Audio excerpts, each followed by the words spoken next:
দর্শক আজকে আমি শেয়ার করব সবথেকে সেরা স্বাদে ইলিশ মাছের রেসিপি। অনেকভাবে তো আপনারা ইলিশ মাছের রান্না খেয়েছেন, আমার এই রেসিপিটা একবার ট্রাই করে দেখবেন। অবশ্যই স্টেপ বাই স্টেপ ভিডিও দেখবেন, আশা করি আপনাদের খুবই ভালো লাগবে, কাজে আসবে।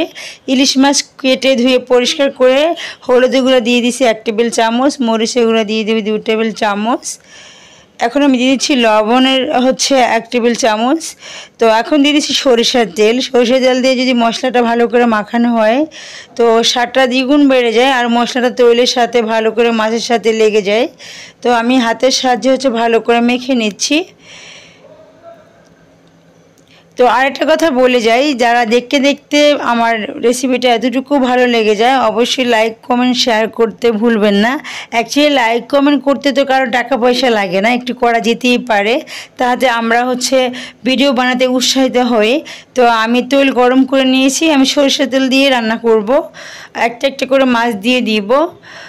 তো কিভাবে করছি দেখুন, সঙ্গে থাকুন, পুরো ভিডিও লাস্ট পর্যন্ত দেখবেন, আশা করি খুবই ভালো লাগবে। তো সবগুলো মাছ একে একে আমার দেওয়া হয়ে গিয়েছে। তো এখন আমি যে মশলাটা হলুদ লবণ মরিচ মেখেছিলাম ওটার মধ্যে পেঁয়াজগুলো মাখিয়ে নিচ্ছি। তো আমি সাইডে রেখে দিব। তো এখন যেটা করব, মাছ একটা সাইড উল্টিয়ে দিব। তো মাছটা আস্তে করে উল্টিয়ে দিতে হবে, আর মাছটা আমি লাল লাল করে ভেজে নিব। আশা করি আপনাদের খুবই ভালো লাগবে, এই রেসিপিতে একবার ট্রাই করে দেখবেন, সবাই খুব পছন্দ করবে।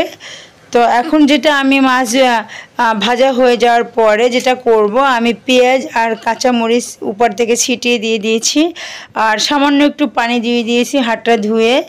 এই ঝোলটা যে এতটাই মজার হয়, যার জন্য পানি একটু আমি বেশি করে দিয়ে দিলাম, যাতে করে ঝোল দিয়ে এক থালি ভাত খেয়ে নেওয়া যায়।